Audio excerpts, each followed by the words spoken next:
गौड प्रताप पुरंदर क्षत्रिय कुलावतंस सिंहासनाधीश्वर राजाधिराज योगीराज श्रीमंत योगी श्री श्री श्री मला छत्रपती शिवाजी महाराज की शिवरायांच्या स्पर्श पावन झालेल्या भूमीत मला शिवरायांविषयी माझे मनोगत व्यक्त करण्याची संधी दिली त्याबद्दल आयोजकांचे आभार.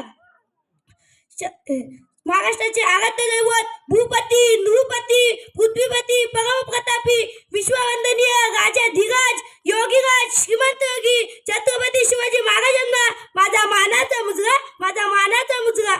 छत्रपती शिवाजी महाराज की हे शब्द कानावर पडतात ज्यांच्या मुखातून आपोआपच जय बाहेर पडते, रक्त सरसरते, छाती अभिमानाने फुगते, अंगावर सरकन काटा येतो.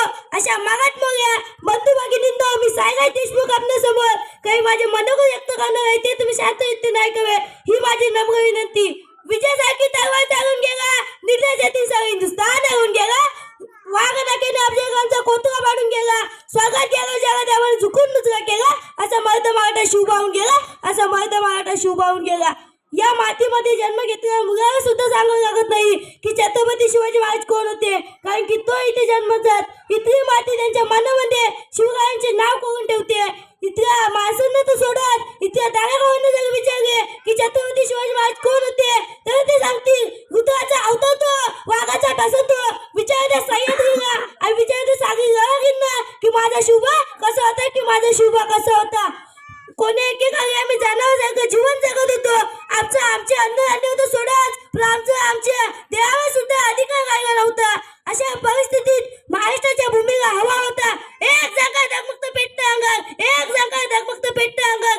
अखेर ती वेळ आली 19 फेब्रुवारी 1630 रोजी शिवरायांचा जन्म झाला. माझा राजा जन्मला, माझा शुभ जन्मला. शिवराय जिजामाते संस्कार घरी हळूहळू वाढू लागले. जिजामातेंनी शिवबांना लहानपणापासून सत्तेसाठी व न्यायासाठी लढायला शिकवले.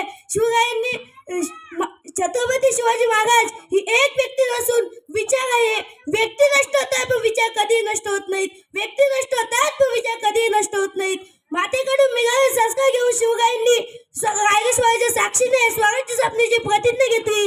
आज सुमारे 350 वर्ष होऊनही शिवरायांचे कार्य पराक्रम विचार अजूनही तसेच ताजे आहेत. आज मित्रांनो आजच्या या युगात खरी गरज आहे शिवरायांचे विचार आणि गुण अंगी बाळगण्याची, शिवरायांचा इतिहास जपण्याची, गड किल्ल्यांचे रक्षण करण्याची, शिवरायांचा आदर्श डोळ्यासमोर ठेवून काम करण्याची, परिस्थितीला माती समान बांधून तिचे रक्षण करण्याची. आणि हीच असे माझ्या राजाची जयंती. जाता तर मी एवढेच म्हणेन हातात धरली तलवार छातीत बघे पोलाद. धन्य धन्य महाराष्ट्र, धन्य आमचे महाराज. एवढे बोलून मी शिवरायांची जय घोषणा भाषण संपवतो. जय हिंद, जय महाराष्ट्र. छत्रपती शिवाजी महाराज की